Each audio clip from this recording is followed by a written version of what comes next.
So for this. he was articulating the idea that we need to do an internal search to find the understanding and beauty and intellectual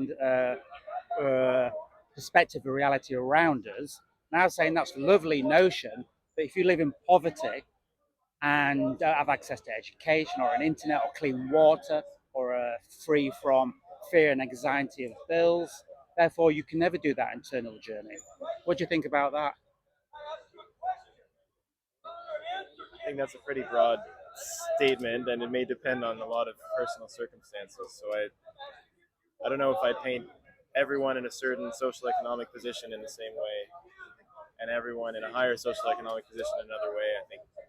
I mean, we can get into it. Maybe if you have like a case study, we can talk about The it. case study is society right now, as we live and breathe, the world we live in right now, where we have people living in slums across the world, where you're having people on paying wage less than 20 cents or a day. What access do they have to the internal journey and the external The, world? the internal journey is an individual one. You're talking about a collective circumstance, and the internal journey is by definition an individual one. So an individual may have access to that depending on their, like my colleague said, depending on their set of circumstances, depending on their ethics, depending on their philosophical beliefs, depending on their very emotions that day, may wake up and decide to find that inner beauty, regardless of the circumstances they're in, regardless of that collective, right? It's important to distinguish the two. Absolutely, and I don't disagree with your analysis. But I'm not. That's not the question I'm asking. The question I'm asking is if you live on the streets, or if you're watching your child slowly die of a poverty-related disease, that in turn, or you don't, your whole community, or town, even or country, doesn't have access to fundamental education and free from war and poverty, what you end up with is a cycle of um, uh, despair. And despair, as we history has taught us, leads to people like Adolf Hitler rising to power and becoming the dominant force to channel that despair, rather than that despair being vanquished and seen as the real enemy in society. I think the way you're phrasing it now is less about the internal journey and more about the societal impacts of people, of individuals as a whole. Both are And linked. I'm sure they are, but I think the way you've phrased it now, I would agree that if the society as a whole has a large percentage of its people who are suffering economically, in terms of lacking the opportunities to live fulfilling lives, then yes, that gives rise to extremist political movements, and we've seen that over and over, and we'll probably see it again. That is a fine point. I think I'm still maybe not clear about what you mean by the internal journey, because even in the midst of that, in the midst of different social, economic, or political movements, we all may or may not, like you mentioned, in parallel, be going through an internal journey of our own. Yeah, and that internal journey is described with words and education and experience from elders that in our community that express an enlightenment upon an emotion or an action or an idea. And with because if you look at the statistics, which is one of the most, poverty isn't should never be defined by money. By the way, that's a gross, insidious way of defining poverty, which is how much money you earn or have. The way to define poverty, one of the great ways, is how many words you know. And there's been reviewed studies done on how, if you're working class, the amount of words you know is dramatically lower than somebody of middle class or upper middle class nature. So words are so important, and that for me is one of the factors of how wealthy an individual is. And with those words, you can obviously therefore describe your internal journey and your internal pain to the external world. But why does one need to describe their internal journey to the external world? Do you want to answer that question, or shall I? I'm Do you asking. uh, well, that journey is so important because you can't articulate to an external force that a pain has been committed against you, or know how to deal with that pain, or know how to describe that pain in a not a legal sense, but with some sort of understanding of what's right and wrong, not from a magical entity out there, but from an actual real constitutional framework, which then can for you to be able to channel your energy, and instead of your that sort of despair that builds in you being channeled by, as I said, someone like Hitler or the Catholic Church, or please do. Do you want to hold that just 1 second? Yeah, where I was, he asked me about where we kind of sort of about like the eternal. Where I start, I think he got that Cheers. word, and I kind of wanted to make a bit more understanding is that it starts with us, innit? How we feel about a situation, how we feel about a situation in ourselves, in the world. It starts with us. Whether we're gonna donate to the guy on the road, you get me, or send money overseas, or you know what I'm saying. And my thing is, when I stood there today, I said MVP because it's understanding how you feel about a situation, and then therefore you can jump into a collective. You know what I'm saying? You got people who say, "Listen, I don't like this about the world." Like, okay, well, you know, they've got their. We have no right to tell people what they believe. You know what I'm saying? So then, my thing is, okay, if that's what you believe, or that's what you feel, and that's what your thing is, find the people of that. Join a collective of people that is gonna make a change. You understand that? You know what I'm saying? So it starts internally with as humans, because I'm a humanist. It starts internally, and then as an individual, but then a collective, the twos, and then the threes, and then that's how change, the discussion, then the action and the discussion. There's discussion and the action. I agree. I mean, we're a social species, but I'd say that internally, each and every individual has a certain degree of agency. And I think it's true that collectively in an impoverished community, as you define poverty quite broadly, I think that's a fair description. It's true that in an impoverished community that can affect an individual's way to express themselves and express their beliefs, but not necessarily and not exclusively. There's a lot of expression that goes beyond words, that goes beyond economical background, that goes beyond educational background. There's a lot of compassion among individuals of different educational backgrounds, among individuals of different economical classes, right? A mother seeing another mother's child hungry in the streets will feel, despite the lack of words, despite the lack of expression, and they may form a bond together, an emotional bond, despite no linguistic similarities, religious, ethnic similarities, and form some group. There may be some solidarity. So I think there is this balancing act, but I don't necessarily see it as collective first, collective first, collective first. I think it's just a constant sort of thesis, antithesis of the individual and the collective, and the individual and the collective. Well, that was beautiful, and thank you for that, both of you. I'd like to just say that bond that you've just described between a mother seeing another mother living in poverty. This is a very great innovation. I admire that. Thank you, sir. Really, You're really cool. absolutely lovely with your vintage English cider. I appreciate your views and articulating. I think that's really cool. I found the stick in this park. It glowed with a brilliant light of righteousness and Have you truth. been doing And I thought, that stick for me, that brilliant light of truth and justice. Of course, I didn't do that, but between you and me, I did. So that bond you described is very, very important. I notice you have two microphones. Yeah. Can we just? I love your interjection. It's very positive, but we're just reaching a very, very profound point this gentleman has made here. That bond. How do we create a society that makes that bond you've described? How do we make it so it's sincere, rather than because I'll tell you right now, organizations like charities, they know that bond exists and they monetize it for their own personal profit. But what they won't do is make sure that mother that does live in poverty with a hungry child, what they don't do is ever end that. Because get this, ladies and gentlemen, the charity, his business model is dependent on that bond. It's dependent on that existence. So therefore, the charity must make sure that poverty remains in society for that business to remain. That's how charity works. They create a business model dependent on poverty. Without poverty, Are they crazy?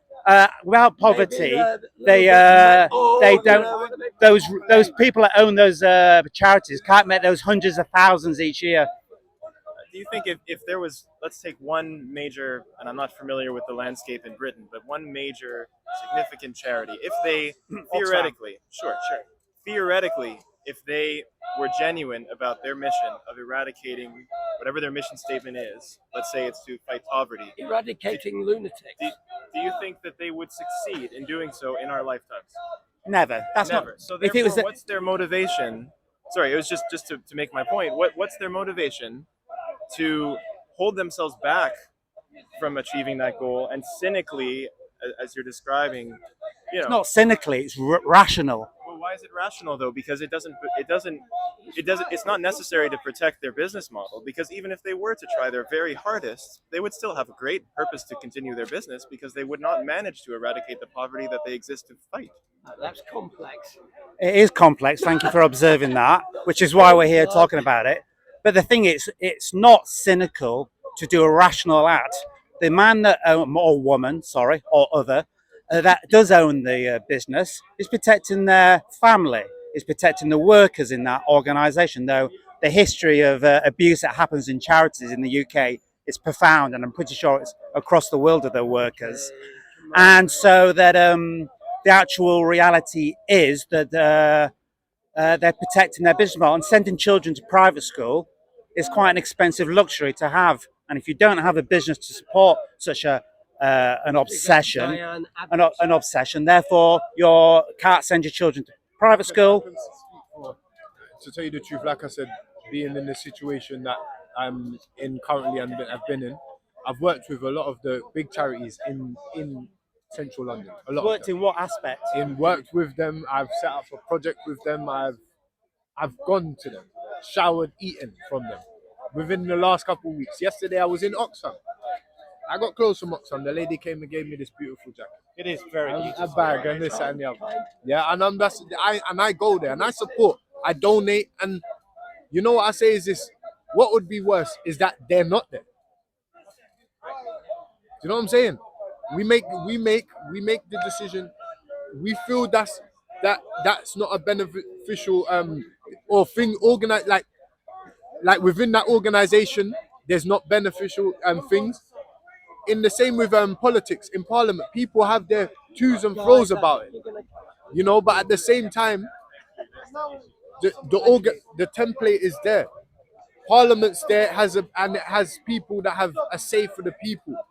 Would it not? If it wasn't there, what would it be? What anarchy? Look, you know, like what we're talking about. Drug lords. Do you agree with that? Would you like to add to that or criticise what that gentleman's just said? Thank you very much. So, what's your name again? Chris. Chris, thank you. Sorry about that. I think Chris is correct that there's a lot of good out there, and there is a strong institutional structure that can be used for good. Now, you, sir, what's your name? Dust. Dust. And this is my YouTube channel. Welcome to it. It is the Age of Dust. The Age Say of Dust, subscribe okay. to the YouTube of Age of Dust. Please subscribe. You.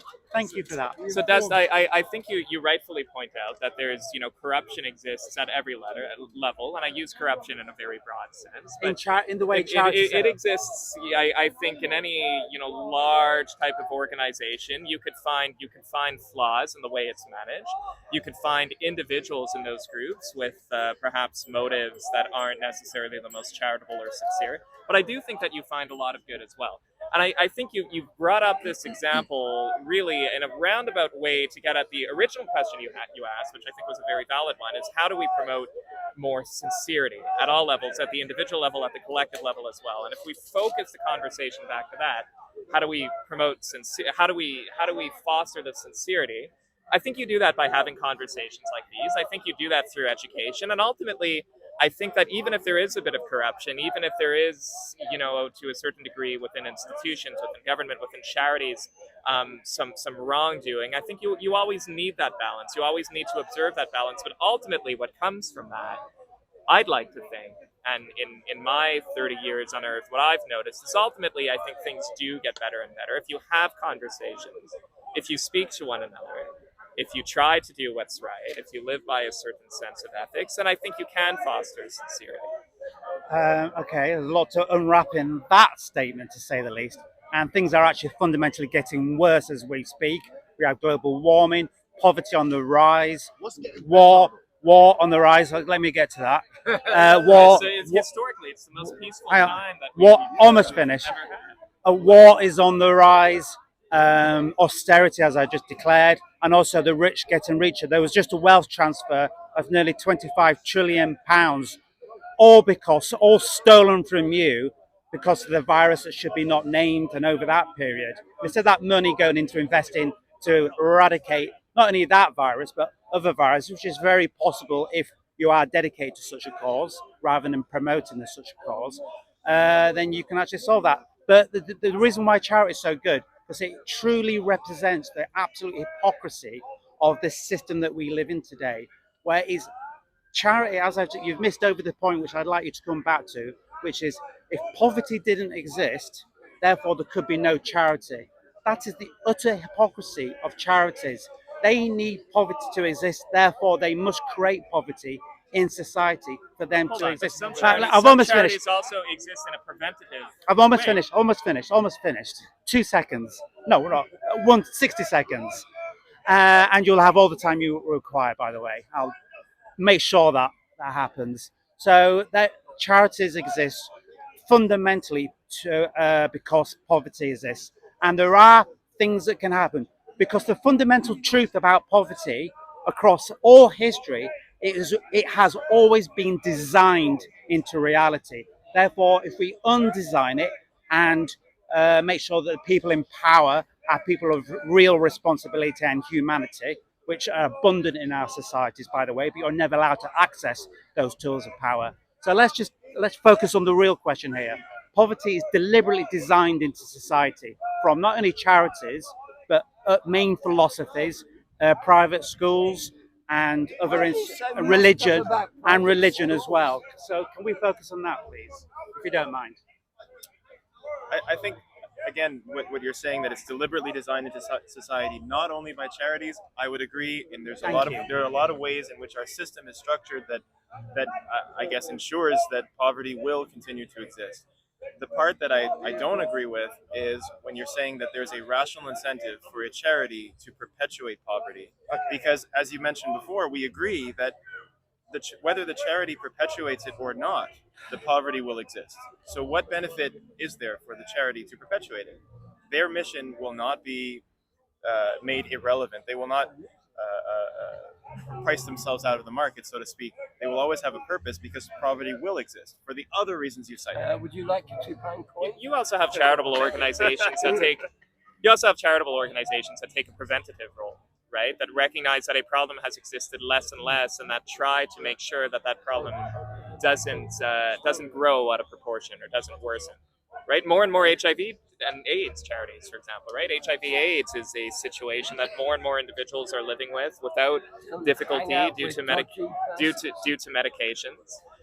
Yet you have a lot of charities trying to keep the situation stable, trying to spread education, access to medication, access to support services and support groups. And so there is this middle ground as well. Although I think you do bring up, like my colleague said, you do bring up a valid point about, philosophically about charities potentially not needing to exist if poverty doesn't exist. At a philosophical extreme, that's a valid and it's a compelling point. Would you like to introduce yourselves? Sure. My name is Omar. I'm from Montreal, Canada, and I'm. Thank you, Omar. And your name Sean is? from Montreal. Thank you. Coincidence? I think not. No.